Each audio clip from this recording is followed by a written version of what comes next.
చేస్తున్నావంటే ఆదరిస్తూ ఉన్నావు. దేవునికి స్తోత్రం. అంటే గాఢాంధకారము అనగా చీకటి. ఆ చీకటి మన రహస్య పాపములు కావచ్చు.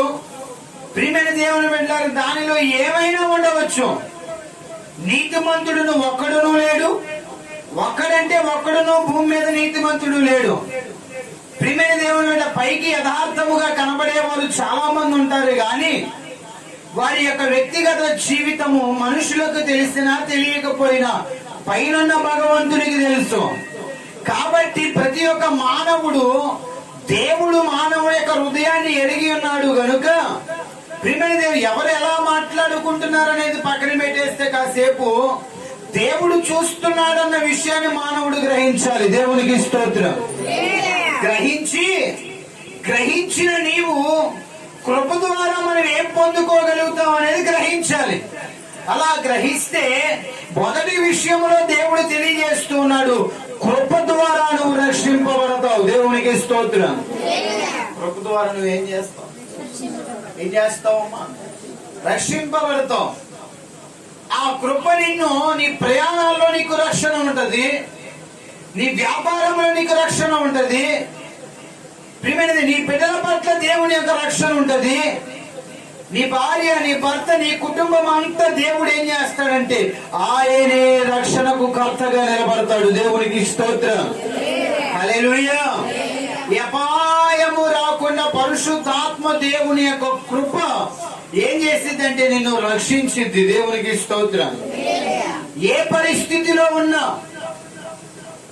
చిక్కులలో ఇరుక్కుపోయినా, అంధకారంలో చిక్కుకున్నా, ప్రియమైన దేవుని బిడ్డలారా, ఎవరి ముందు నువ్వు నిలబడినా, తప్పిదము ద్వారా నీ పాపము మనుషులకు తెలిసినా, ప్రియమైన దేవుడు ఏ పరిస్థితిలో నీ ఉన్నా కృప నిన్నేం చేసిద్ది? రక్షించింది. దేవునికి స్తోత్రం. కృప నిన్నేం చేసిద్దండి? రక్షించింది. కృప నిన్ను రక్షించింది గనుక నీ యొక్క తెలివి నా తెలివి కాదు, గాని దేవుని కృప కొరకు ప్రయాసపడే విశ్వాసులు నేటి తరములో కావాలి. దేవునికి స్తోత్రం. హల్లెలూయా. ఏంటండి? దేవుని కృప కొరకు ఎదురు చూచేవారు కావాలి. అందుకే భక్తులు అన్నాడు కదా, నీ కృప తప్ప వేరొకటి లేదయా, నీ మనసులో నేనుంటే చాలయా, కాలముగా నేనున్న స్థితిలో నీ కృప నాయన చాలునంటివే, నీ అరచేతిలో నన్ను చేతుకుంటివి, నాకేమి కొదువా, ఈ స్తుతి మహిమలు చెల్లించెదను జీవితాంతము, ఘనమైనవి నీ కార్యములు నా ఎడల, స్థిరమైనవి నా యేసయ్యా, కృపలను పొందుచు కృతజ్ఞత కలిగి స్తుతులను పెంచెదను అన్ని విధులా, అనుదినముని అనుగ్రహాన్ని ఆయుష్కాలము నీవనమే, అనుదినముని అనుగ్రహమే ఆయుష్కాలము నీవనమే, ఘనమైన నీ కార్యములు నా ఎడల, స్థిరమైనవి నీ ఆలోచనలు నా యేసయ్యా. దేవుని యొక్క ఆలోచనలు అవి ఎలా ఉంటాయి అంటే నీ పట్ల ఘనముగా ఉంటాయి. దేవుని కృప నిన్ను రక్షించింది. దేవునికి స్తోత్రం. అందుకే అంటాడు, అపాయమేమీ రాదు. ప్రియమైన దేవుని బిడ్డలారా, అంతెందుకండి, ఒకనొక సందర్భంలో పరిశుద్ధ గ్రంథంలో భక్తుడైన ప్రియమైన దేవుని బిడ్డలారా మొర్దెకైని చంపాలని పూనుకున్నారండి. మొర్దెకైని ఏం చేయాలనుకున్నారు? చంపాలని పూనుకున్నప్పుడు మొర్దెకై, ఎస్తేరు, అయ్యా ప్రియమైన దేవుని బిడ్డలారా అందరూ దేవుని కృప కొరకు వారు ఎదురు చూశారు. దేవునికి స్తోత్రం. ఏ కృప కొరకు ఎదురు చూశారు? దేవుని కృప కొరకు ఎదురు చూచడం ద్వారా ఆ కృప మొర్దెకై ప్రాణాన్ని రక్షింపపోగలిగింది. దేవునికి స్తోత్రం. ఆ కృప ఏం చేసింది? ప్రాణమును రక్షించింది.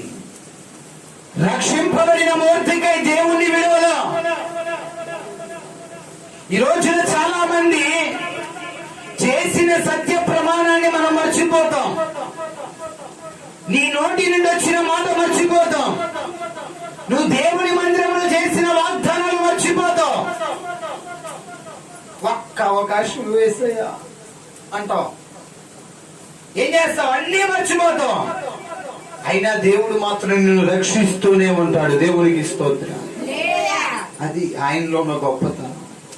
ఆయనలో ఉన్న గొప్పతనం ఏంటంటే, ప్రియమైన దేవుని మనుషులుగా మనం ఓసర వెళ్ళవలే నానా రంగుల్లో మనం కనపడినా దేవుడు మాత్రము నిన్న నేడు ఏకరీతిగా ఉంటాడు. దేవునికి స్తోత్రం. అందుకే మనిషిని దేంతో పోలుస్తారంటే, అరే వీడి ఓసర వెళ్ళి స్వభావం రా అని అంటారండి. అంటే వీడు ఏం మారుస్తాడు? రంగులు మార్చేవాడు అని ప్రియమైన దేవుని సమాజము పేరు పెట్టింది. కానీ భగవంతుడైన యేసు దగ్గరికి వెళితే ఆయన రంగులు మార్చేవాడు కాదు. ఆయన నిన్న నేడు ఏకరీతిగా నిన్ను రక్షిస్తూనే ఉంటాడు. దేవునికి స్తోత్రం. హల్లెలూయా.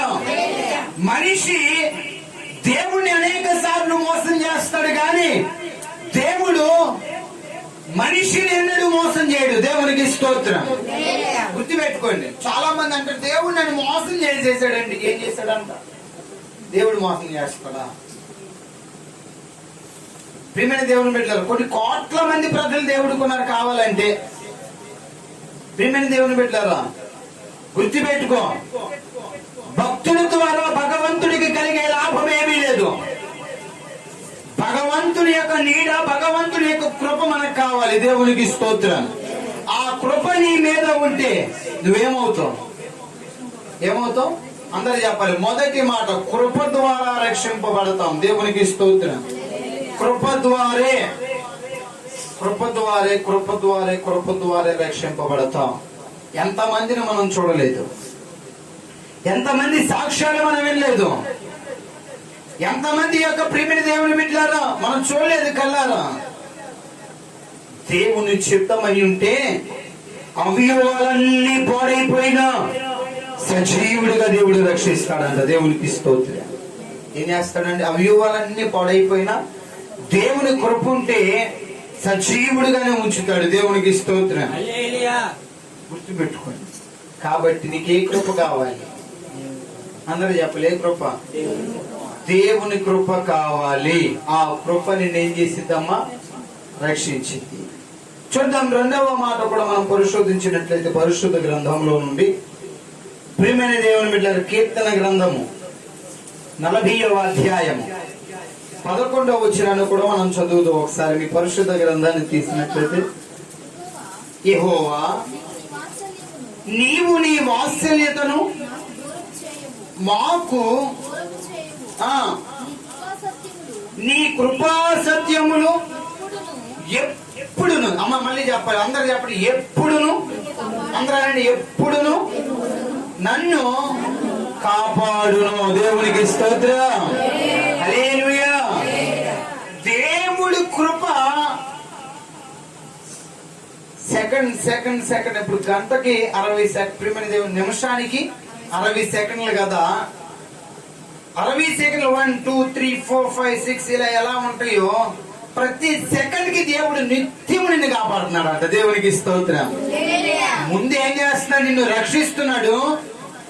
ఎటువంటి అపాయ వేటగాడు వేస్తున్న బాణముల నుండి సాతానుగాడు ఎన్ని ప్రయోగాలు చేయనియండి, వాడు ఎన్ని ప్రయోగాలు చేసిన దేవుడు ఆ వేటగాని ఊరిలో నుండి నిన్ను ఏం చేస్తున్నాడు? రక్షిస్తున్నాడు. మొదటిగా ప్రియమైన దేవుని మీద సాధారణగాడి కబంధ హస్తాల నుండి పరిశుద్ధాత్మ దేవుడు నిన్ను రక్షిస్తూ ఉన్నాడు. రెండవదిగా పరిశుద్ధాత్మ దేవుడు నిన్ను కాపాడుతున్నాడు అంట. దేవునికి స్తోత్రం. నిన్నేం చేస్తున్నాడు అంటే అంత ఎందుకంటే వాళ్ళు మేము నిన్న చింతలపూడి వెళ్ళాం. చింతలపూడి వెళ్తే నేను చాలా బాగున్నాడు, చాలా అంటే పొద్దున కూడా చప్పుడు టిఫిన్ చేశాడు అంట, చక్కగా చికెన్ కర్రీ వేసుకొని తింటున్నాడు, అంటే భోజనం చేస్తున్నాడు, చక్కగా సోఫాలో అలా కూర్చున్నాడు, చక్కగా నవ్వుతా భార్యతో నవ్వుకుంటా మాట్లాడుతానే అలా నవ్వుతానే ప్రాణం పోయింది. దేవునికి స్తోత్రం. నవ్వుతానే మా చిన్నమ్మ గారు వాళ్ళ ఇంటి అమ్మలు నవ్వుతానే ఉన్నాడు. మంచి బాడీ ఉంది, మంచిగా చాలా యాక్టివ్గా ఉంటాడు. ప్రియమైన దేవుడు మంచి స్థితి అయినప్పుడు కూడా ఏమైంది చూడండి, ఫ్యామిలీ అందరూ ఇలా కూర్చున్నారంట, నవ్వుకుంటా పిల్లలతో ఆడుకుంటున్నాడు, ఈ సోఫాలో కూర్చున్నాడు, నవ్వుతానే ఏమైపోయింది ప్రాణం. కానీ తాను నమ్మిన తన ప్రజల పట్ల దేవుడు నిత్యము నిన్నేం చేస్తాడంటండి. చాలా మంది అంటారు తెలియక, ఎవరు రాత ఎలా ఉంటే అలాగే ఉంటదు బాబు, మనకు తగలాలని ఉంటే తగిలిద్ది అని మనం అనుకుంటూ ఉంటాం. తప్పు. దేవుని బిడ్డల మాట మాట్లాడకూడదు. దేవునికి స్తోత్రం. నీ దేవుడు నిన్ను పాడు చేసేవాడు కాదు. నీ దేవుడు నిన్ను ప్రియమైన దేవుని బిడ్డలారా నిత్యము కాపాడువాడు ఆయన. దేవునికి స్తోత్రం. హల్లెలూయా. నిత్యము. అందుకే చూడండి, నీ పాదములకు ఆయన ఏం తగలినాడంట. మరి అది నా దేవుని ప్రేమ, నీ మీద ఉన్న ప్రేమ. మనకు 100 ఆలోచనలు ఉంటాయి ఒక్కొక్కరికి. ప్రియమైన దేవుని ఒక్క ఆదివారం రావడానికి ఎన్ని ఆలోచనలు ఉంటాయి? 100 ఆలోచనలు. ప్రియమైన ఒక్క ఆదివారం గుళ్ళోకి వచ్చి ఒక్క గంట గడిపితే 1000 దినాలతో. ఒక విషయం చెప్పనా, నువ్వు ఆదివారంగా నమ్మకంగా నడిచే భక్తుల యొక్క జీవితాల ఇల్లు, నువ్వు పనికి వెళ్ళినా వెళ్ళకపోయినా నీ కుటుంబం గడవని స్థితి అయినా నీ ఇల్లు ఎలా గడిచిద్దో నీకే తెలియదు. దేవునికి స్తోత్రం. హల్లెలూయా. నీ ఇల్లు ఎలా మారితే అది నీకే తెలీదు. ఆ విషయం తెలుసా? ఎందుకు ఈ విషయాన్ని నేను పంచుకున్నానంటే, ఆ ఇంట్లో ఒక్క నూనె కుండ తప్ప ఏది లేదంట. కానీ ఏమో చాలా ప్రార్థన పరురాలు మహాతల్లి. దేవునికి స్తోత్రం.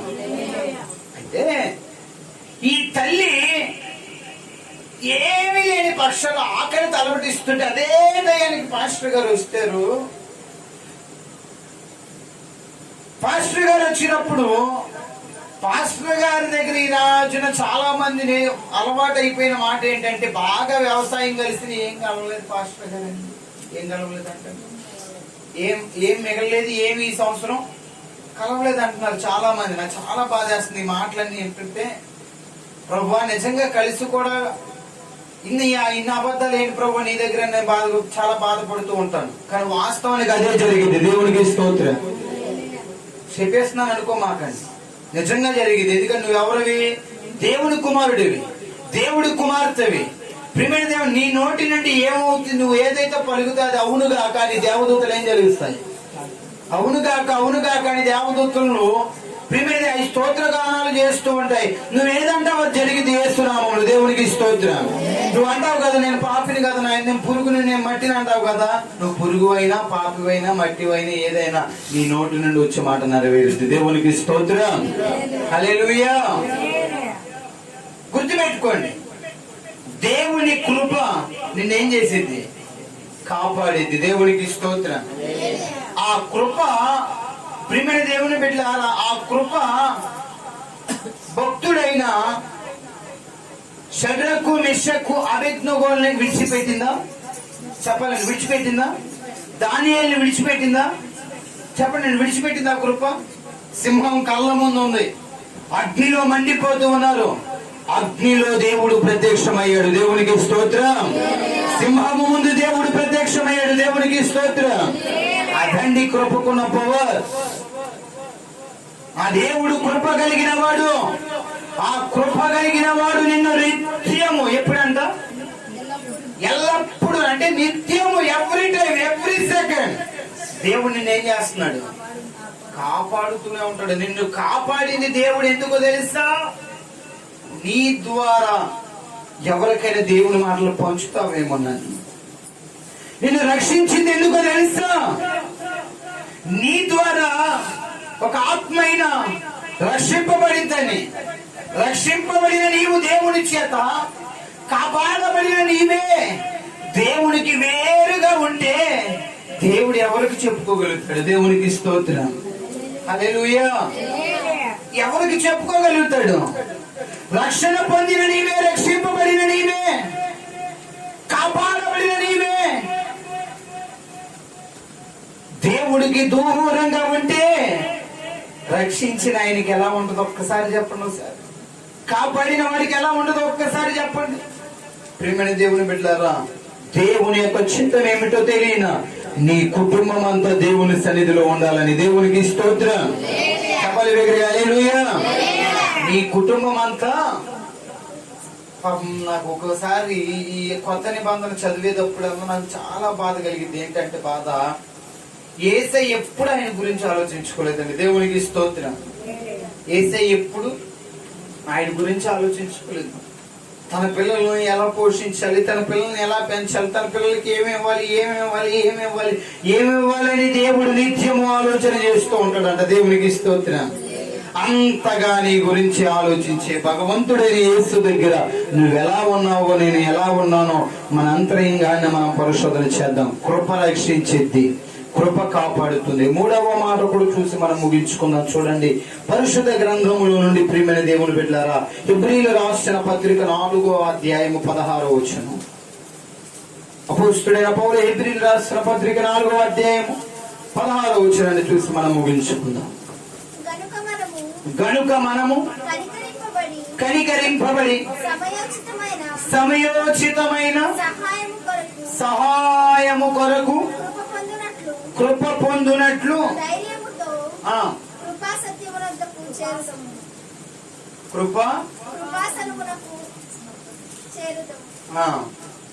చాలా క్లారిటీ చదివారు. దేవునికి స్తోత్రం. ప్రియమైన దేవుని బిడ్డలారా, చూడండి పరిశుద్ధాత్మ దేవుడు మూడవ మాట అంటే ఏ సమయానికి సమయోచితముగా పరిశుద్ధాత్మ దేవుడు మనకి సహాయం చేస్తాడంట. దేవునికి స్తోత్రం. కొన్నిసార్లు నువ్వు ఎవరినో అడుగుతావు, డబ్బులు ఎవరు, కానీ నీకు తెలియని వాళ్ళు వచ్చి నీకు డబ్బులు ఇస్తారు. దేవునికి స్తోత్రం. ఏంటండి, నువ్వు అడిగిన వాళ్ళు ఏమో ఒక్కోసారి నీకు హ్యాండ్ ఇచ్చేస్తూ ఉంటారు. ఒక్కోసారి నువ్వు ఎక్కడికైనా పనికి వెళ్తే వాళ్ళు హ్యాండ్ ఇచ్చినప్పుడు నీకు అనుకోని రీతిగా పని అంటే సమయోచితానుసారంగా ఏ సమయానికి ప్రియమైన దేవుని బిడ్డలారా ఏ విధంగా దేవుని సహాయం మనం పొందుకోగలుగుతామో అది ఆశ్చర్యముగా ఉంటుంది. దేవునికి స్తోత్రం. కొన్నిసార్లు ప్రియమైన దేవుని బిడ్డ పరిశుద్ధాత్మ దేవుడు చూడండి కరెక్ట్ టయానికి కరెక్ట్ విధముగా పరిశుద్ధాత్మ దేవుడు కరెక్ట్ గా పర్ఫెక్ట్ గా నీకు సహాయం చేస్తాడు. దేవునికి స్తోత్రం. అంటే కృప మానవ జీవితంలో కృప అనేది ఎలాంటిదంటే ప్రియమైన దేవుని బిడ్డలారా ఒక హార్ట్ లాంటిది. మానవుడి దేహానికి గుండె ఎంత అవసరమో మానవులకి దేవుని కృప కూడా అంతే అవసరం. దేవునికి స్తోత్రం. హల్లెలూయా. నా కృప అక్కర్లా అనుకుని నీ గుండెకాయని తీసి పక్కన పెట్టి. చాలా మంది అంటారు నా దేవుడితో పని లేదా బాయ్. ఏంటండి, నాకు దేవుడితో పని లేదు. దేవుడితో పని లేదు అనుకునేవాడు గుండెకాయ ఎక్కడ పెట్టాలి? అంతే కదా. ఎవరిది ఇది? ఆయనది. మనం పాడతాం నీ హృదయములు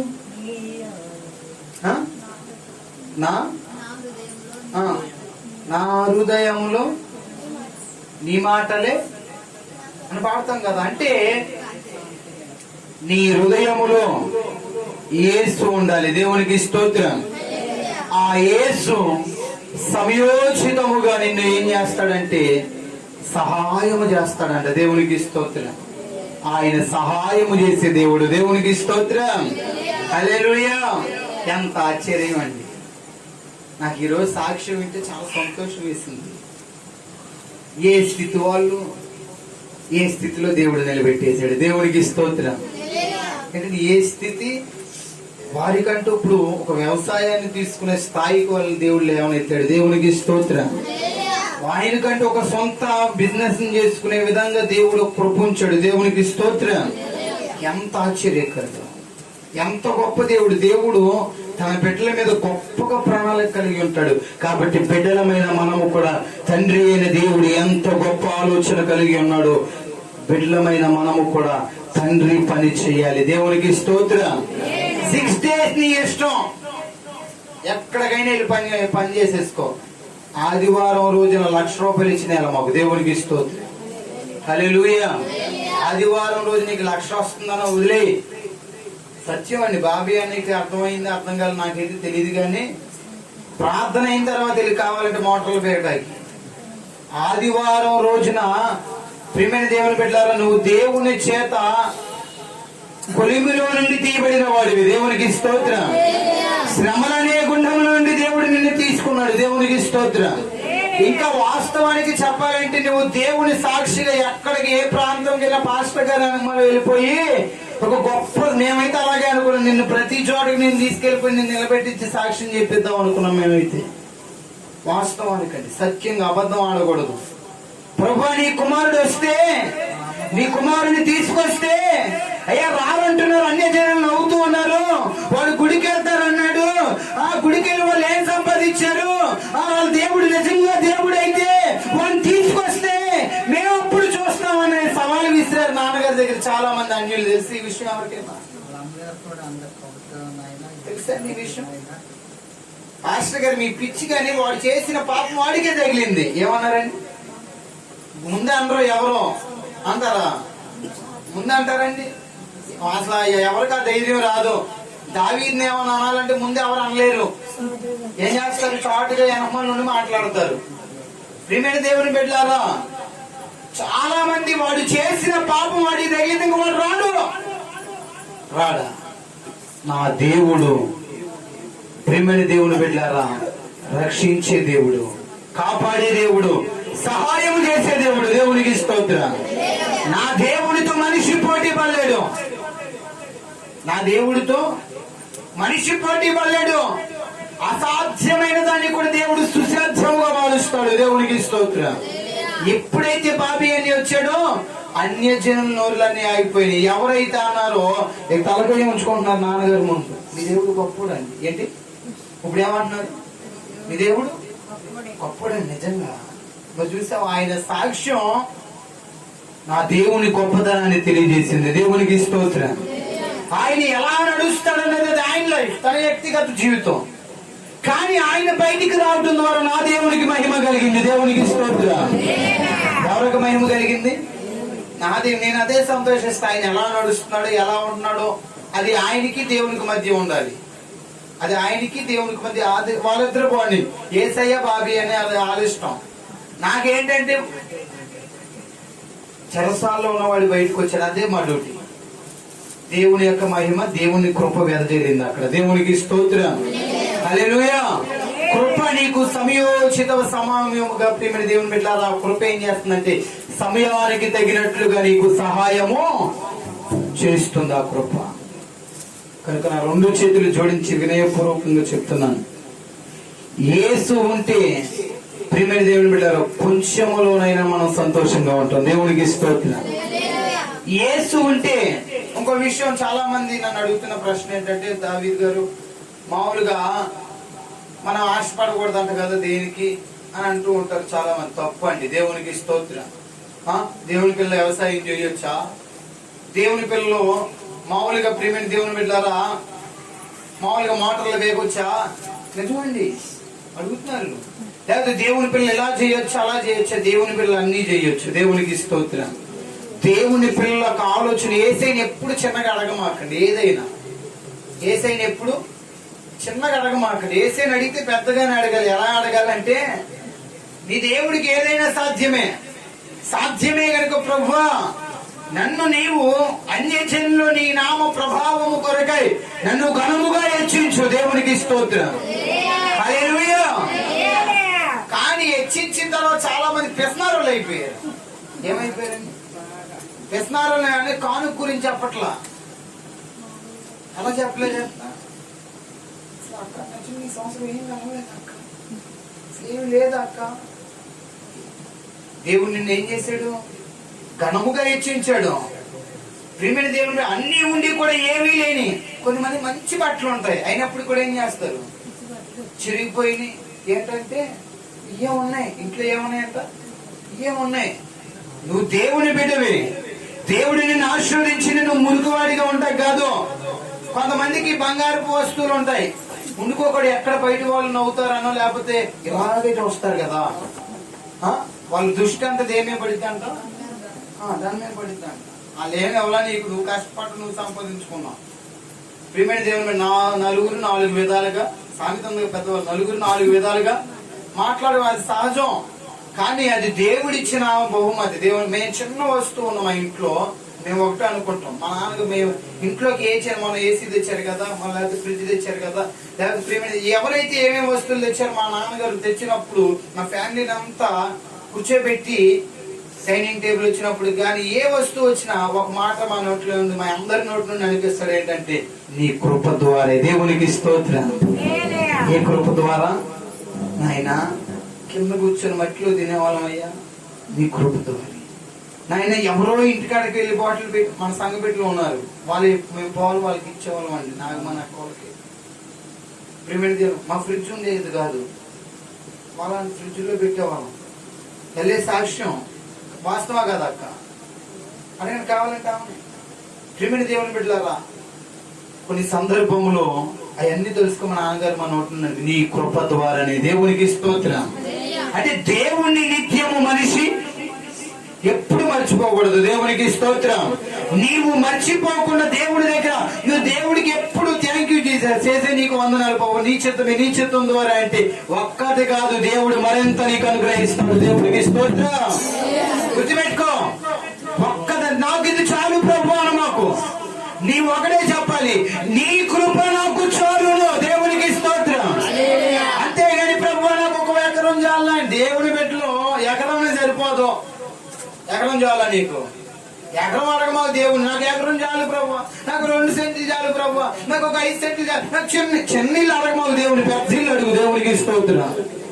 అవటం కాదండి, నిజంగా నీ దేవుడు ఏదైనా చేయగలడు. సమర్థవంతుడైన దగ్గర నువ్వు చెప్పవలసింది చాలును అని ఎక్కడ అన్నాడంటే, నీ కృప నాకు. అందరూ చెప్పండి, నీ కృప. అందరూ చెప్పాలి, అయిపోయింది వాక్యం. నీ కృప నాకు. చెప్పట్లా అందరూ, నీ కృప నాకు చాలును. నీ కృప నాకు చాలును. నీ కృప నాకు చాలును. చాలండి. ఈ కొద్ది వాక్యాన్ని పరిశుద్ధాత్మ దేవుడు దీవించి, ఆయన కృపా సత్యము గల దేవుడు కనుక ఆ కృప కలిగిన దేవుడి ఈ కుటుంబం మీద దేవుని యొక్క కృప మెండార ఉండునుగాక. ఏ బలహీనత చేతైతే 2 కుమార్తెలు